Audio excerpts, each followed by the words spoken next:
Hello बच्चों, आप लोग कैसे हो। मैं आशा करता हूं कि आप लोग अच्छे होंगे और अपनी पढ़ाई नवोदय विद्यालय प्रवेश परीक्षा की सुव्यवस्थित तरीके से कर रहे होंगे। जैसा कि आप लोगों को पता है, मेरा YouTube channel Navodaya Vidyalaya entrance bye दीपक सर आप लोगों के सामने लगातार कोशिश कर रहा है, लगातार मेहनत कर रहा है, आपके साथ जुड़ा हुआ है, आपके साथ लगा हुआ है। आज मैं आपको एक नया चैप्टर पढ़ाने जा रहा हूँ, जिस चैप्टर का नाम है क्षेत्रफल और आयतन। बच्चों, इससे एग्जाम में सवाल आता है और बहुत ही आसान होता है। बस आपको सूत्र याद रखना है, फार्मूला याद रखना है, और फार्मूला यदि आपको याद होगा तो आप सवाल को आसानी से कर पाओगे।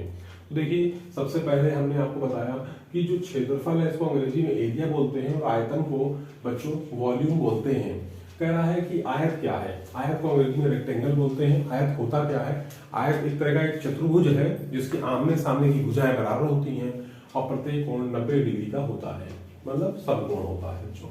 अच्छा, एक चीज और बच्चों बता दें कि ये इस तरह का आयत होता है। आयत हमारा इस तरह का होता है, जैसे कि आप बुक देखते हो किताबें, ठीक है ना, एक मोटी किताब, वो एक हमारा आयत होगा। ठीक है बच्चों, जैसे जो हमारा बॉक्स है, जूते का बॉक्स, वो भी एक आयत की तरह हो जाएगा।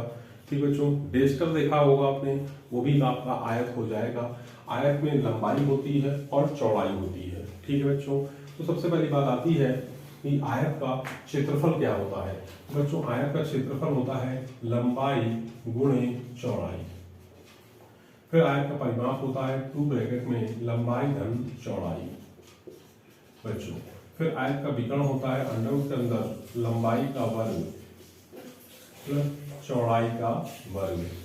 ठीक बच्चों, ये 3 सूत्र हैं, इनको आप याद रखिएगा। कभी कभी एग्जाम में लंबाई दी होती है, चौड़ाई दी होती है और आपसे कहेगा क्षेत्रफल निकालिए। कभी कभी आयत का क्षेत्रफल दिया होगा, लंबाई दी होगी, आपसे कहेगा चौड़ाई निकालिए। ठीक बच्चों, परिमाप निकालना है तो लंबाई और चौड़ाई को जोड़ के 2 से गुणा कर देंगे तो हमारा परिमाप आ जाएगा। और विकर्ण निकालने हैं तो लंबाई का वर्ग प्लस चौड़ाई का वर्ग, ये विकर्ण होते हैं बच्चों। विकर्ण हमारा ए सी ये विकर्ण है और डी को बी से मिला दो यानी बी डी, ये हमारा बच्चों विकर्ण है। ठीक है, आगे देखिए, एक चीज और बताते हैं आपको बच्चों, वर्ग। वर्ग क्या होता है? वर्ग भी एक प्रकार का चतुर्भुज होता है। ये भी क्या होता है बच्चों? चतुर्भुज होता है पर इसकी प्रत्येक भुजा बराबर होती है। प्रत्येक भुजा जो क्या होती है? प्रत्येक भुजा बराबर होती है, और प्रत्येक कोण 90 डिग्री होता है। प्रत्येक कोण 90 डिग्री यानी समकोण होता है, 90 डिग्री का होता है बच्चों। ये हमारा वर्ग होता है। ठीक है, तो वर्ग में क्या होता है? वर्ग की चारों भुजाएं बच्चों क्या होती हैं? बराबर होती हैं, और वर्ग में प्रत्येक कोण 90 डिग्री का बच्चों होता है। अब देखिए, वर्ग होता क्या है उसको हम आपको बताएं। वर्ग क्या होता है बच्चों?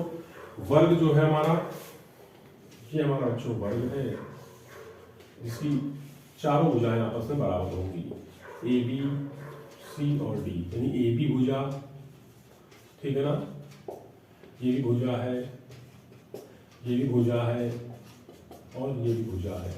ये सब बच्चों क्या होंगी? आपस में बराबर होंगी। तो हम ये कहेंगे कि वर्ग की चारों भुजाएं क्या होती हैं बच्चों? बराबर होती हैं।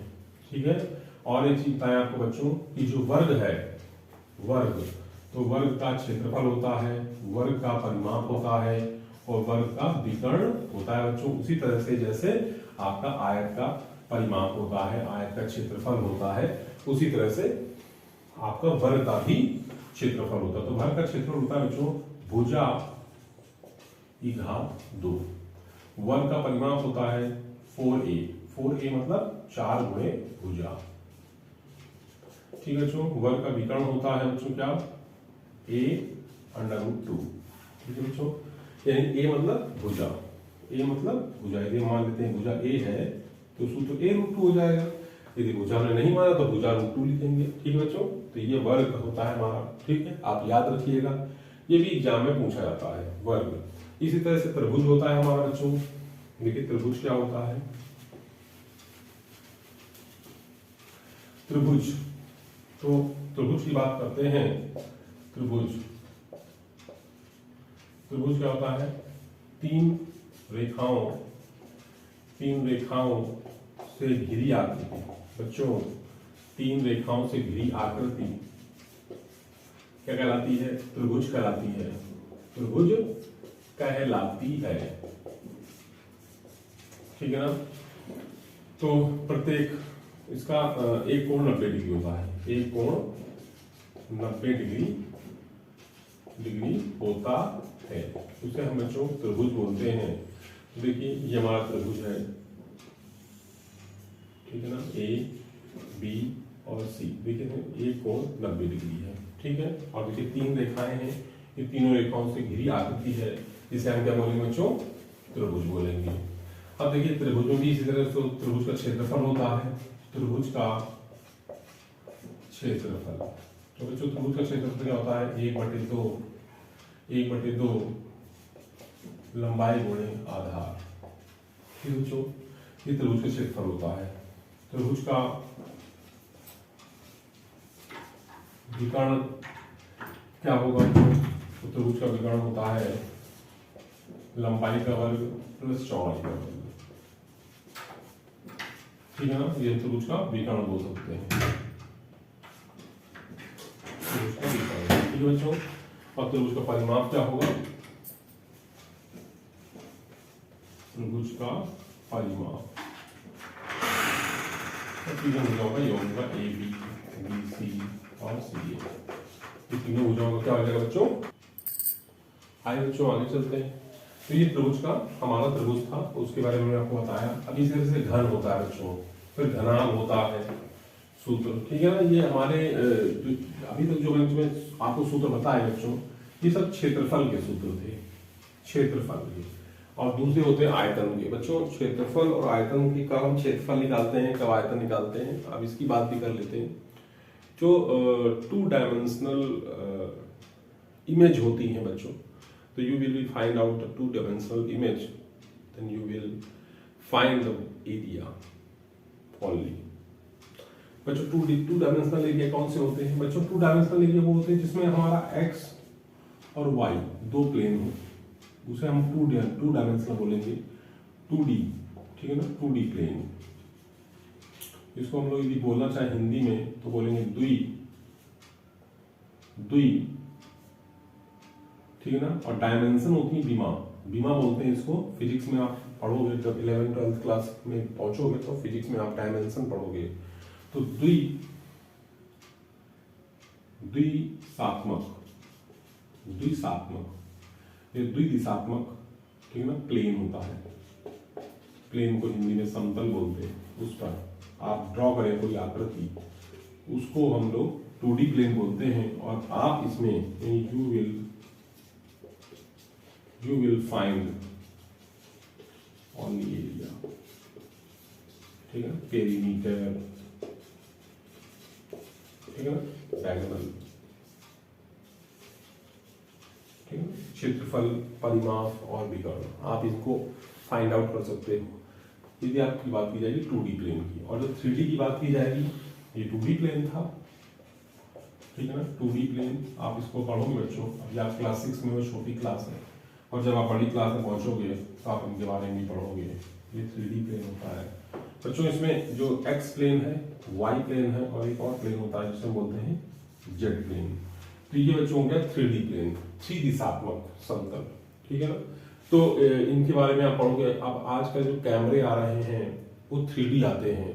बहुत सारी मूवी, हॉलीवुड की जो मूवी होती है बच्चों, वो 3D में बनती हैं, पर हमारी आंखें जो हैं वो एक समय में 2D ही देखती हैं, एक्स और वाई प्लेन ही देख सकती हैं। यदि आपको उस मूवी को देखना है, 3D मूवी को, तो आपको एक तरह का गॉगल दिया जाएगा, चश्मा दिया जाएगा। उस चश्मे को आप लगा के 3D मूवी देख सकते हो और उसका आनंद उठा सकते हो बच्चों। तो मेरा बताने का एक उद्देश्य था कि जो क्षेत्रफल है वो 2D प्लेन पर निकलता है, और जो वॉल्यूम है वो 3D प्लेन पर निकलता है। यानी मैं जैसे बात करूं घन की, तो ये घन है हमारा, ठीक बच्चों। तो इसका हम यदि निकालना चाहेंगे वॉल्यूम, तो घन का वॉल्यूम निकलता है बच्चों। ये हमारा क्यूब है, ठीक है ना, क्या बच्चों, क्यूब। तो इसको हम लोग क्यूब बोलेंगे। और इसका वॉल्यूम फाइंड करो बच्चों, ठीक है। तो आपको हम चलिए बताते हैं कि कैसे हम लोग इनके बारे में पता करें कि कब हम लोग आयतन निकालेंगे, कब हम लोग क्षेत्रफल निकालेंगे। ये तो आपको पता चल गया होगा, ये जानकारी याद रखिएगा। एग्जाम में तो नहीं पूछा था, लेकिन हर चीज एग्जाम में आए आप उसी की तैयारी करें, या आप अपने भविष्य के साथ खिलवाड़ कर रहे हैं। यदि आप पढ़ाई ऐसी करते हैं जिसमें आप अपने भविष्य, अपने दिमाग, अपनी बुद्धि का इंक्रीज कर सकें। अब कभी भी आप सोच सकते होंगे कि क्या घन जो है, क्यूब है, क्या इसका क्षेत्रफल निकलता है? तो मास्टर कहेंगे नहीं निकलता बच्चों। पर क्यों नहीं निकलता है? यदि आज जिन जिन बच्चों के दिमाग में ये आएगा वही साइंटिस्ट बनेंगे, वही विज्ञान पढ़ेंगे, बाकी तो आर्ट साइड पे रहेंगे, ठीक है ना। सोशियोलॉजी पढ़ेंगे, समाजशास्त्र पढ़ेंगे। ये विषय खराब नहीं होते बच्चों, ये विषय भी अच्छे होते हैं। इनको पढ़ के ही लोग IAS क्रैक करते हैं। लेकिन होता ये है कि आर्ट जो विषय होते हैं और साइंस के जो विषय होते हैं, साइंस लॉजिक क्रिएट करता है, लॉजिक जनरेट करता है आपके दिमाग में, आपके माइंड में, आपके मस्तिष्क में।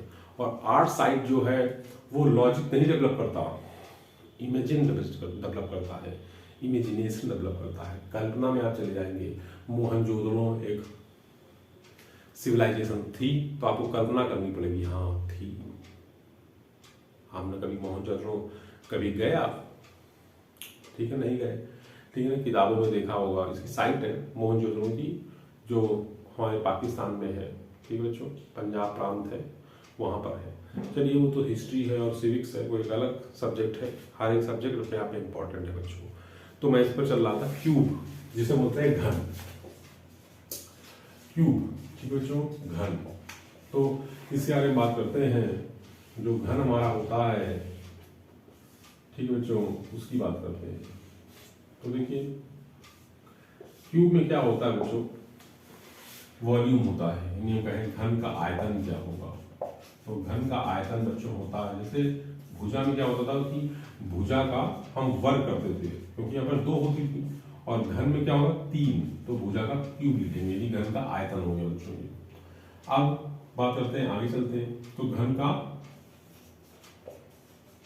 क्या होगा? परिमाप।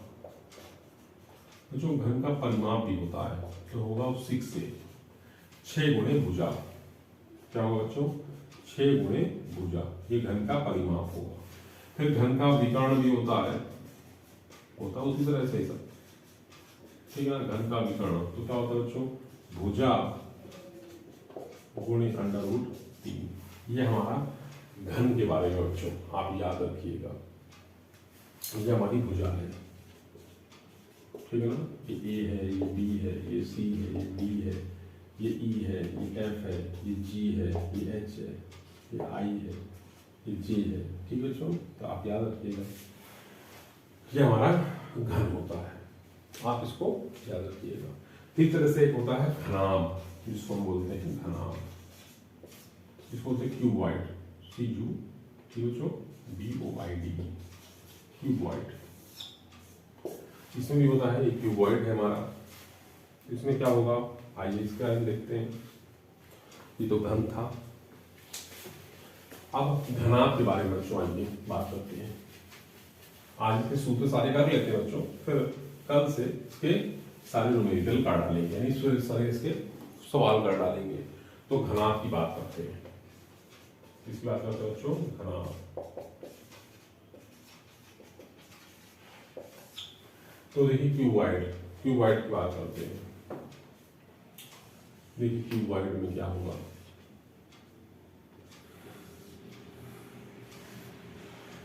देखिए क्या होगा कि लंबाई होती है, चौड़ाई होती है, ऊंचाई होती है। तो घनाभ का आयतन, घनाभ का आयतन, तो घनाभ का आयतन बच्चों क्या होगा लंबाई गुणे चौड़ाई गुणे ऊंचाई, ये घनाभ का आयतन हो गया। फिर घनाभ का क्या होगा बच्चों? घनाभ का संपूर्ण पृष्ठ, यहाँ बच्चों संपूर्ण पृष्ठ होगा, घनाभ का संपूर्ण पृष्ठ, ठीक है। क्या होगा? 2 ब्रैकेट में LB + BH और +HL, ठीक है बच्चों। ये जो एल है ये क्या है, इसे लंबाई बोलेंगे। ये बी क्या है, चौड़ाई है बच्चों। और एच क्या है बच्चों, ये ऊंचाई है।